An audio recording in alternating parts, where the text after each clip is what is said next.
Hello বন্ধুরা, কেমন আছো তোমরা সবাই? আশা করছি সকলেই ভীষণ ভালো আছো, সুস্থ আছো। আমিও কিন্তু অনেকটাই ভালো আছি, অনেক অনেক ভালো আছি। আর কিছু কারণের জন্য আমি দুদিন থেকে কোনো ভিডিও দিতে পারছি না। আসলে কারণটা কি সেটা তোমাদের ক্লিয়ার করে বলি। আমি মানে আমার তো 1 GB করে নেট দেওয়া, মানে নেট নেওয়া আছে।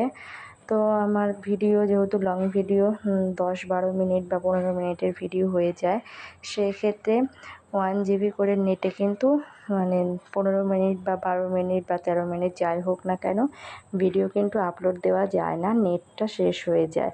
আর আমি স্কুলে গিয়ে ওয়াইফাইয়ের মাধ্যমে ভিডিওটা আপলোড করি। আর যেহেতু দুদিন থেকে স্কুল বন্ধ, তো সেই জন্য মানে আমি ভিডিও আপলোড দিতে পারছি না। ভিডিও আমার করা আছে, কিন্তু আমি সেই কারণের জন্য ভিডিওটা আপলোড দিতে পারছি না। তো কালকে আবার স্কুল আছে, কালকে থেকে আবার তোমরা আগের মতো ভিডিও দেখতে পাবে বন্ধুরা।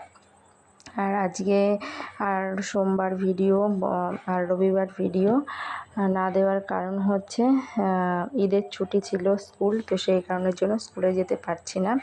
তো তোমাদের জানিয়ে দিলাম কেন আমি ভিডিও দিতে পারছি না। তো চলো বন্ধুরা, কি আর করা যাবে, কারণ যেহেতু নেট নেই, মানে নিজের অল্প নেট, ওয়াইফাই নেই বাড়িতে, তো এর মধ্যেই কাজ চালাতে হবে আপাতত।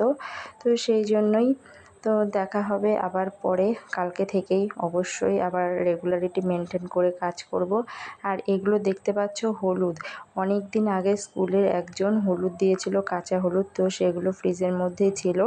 তো কালকে সেগুলো সেদ্ধ করেছি, সেদ্ধ করে এই যে রোদ্রে শুকোতে দিয়েছি। আর সেটারই আমি একটু ভিডিও করেছিলাম তোমাদেরকে দেখানোর জন্য। তো এখন রোদ্রে শুকোতে দেবো, কেটে নিয়ে রোদ্রে শুকোতে দেবো, তারপর এগুলো থেকে গোটা মানে গুঁড়ো হলুদ আমি তৈরি করব। তো দেখো, সেই জন্য সুন্দর করে ধুয়ে আমি কেটে দিলাম। এখন রোদ্রে ছাদে দিলে একদিনেই শুকিয়ে যাবে। তো চলো বন্ধুরা, ভিডিওটা এখানেই শেষ করছি। আর তোমাদের জানিয়েও দিলাম কেন আমি ভিডিও করতে পারছি না। তো টাটা বন্ধুরা।